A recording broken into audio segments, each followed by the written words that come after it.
American capitalism favors two types of people specifically. One is the ultra wealthy.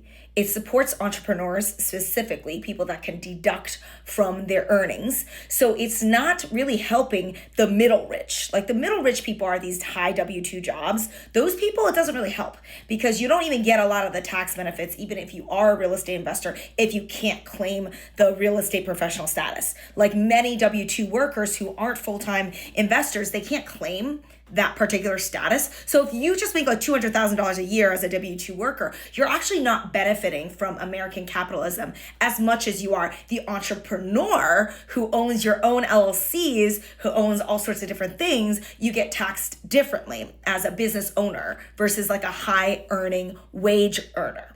Okay, so there's a difference there. So American capitalism favors those people at the end. That's how the ultra wealthy play their game.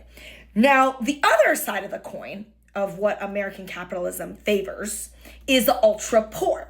The ultra poor, the government favors, if you look at all of the legislation and all of the perks that are given to specifically poor families.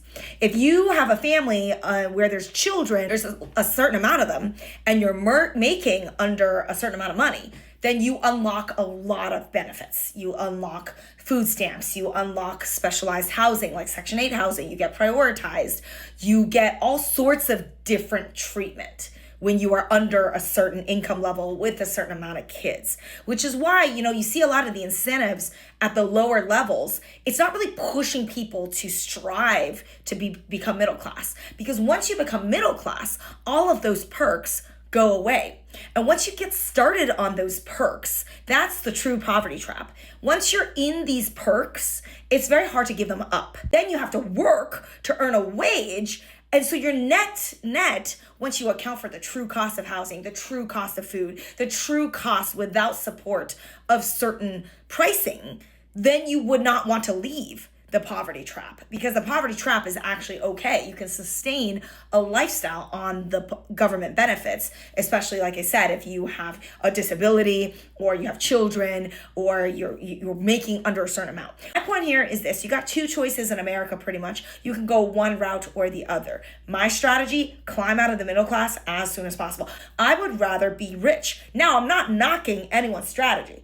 I'm not knocking the welfare person. I'm not knocking that. I'm just saying that's one way to live, which is why I was very motivated to become rich. American capitalism favors the ultra wealthy and favors the ultra poor. It doesn't favor the middle class. That's just facts. Go look it up. Go ask ChatGPT. It's just facts. So knowing the facts, you got two choices. You want to be rich or you want to be poor. I'd rather be rich. That's just me.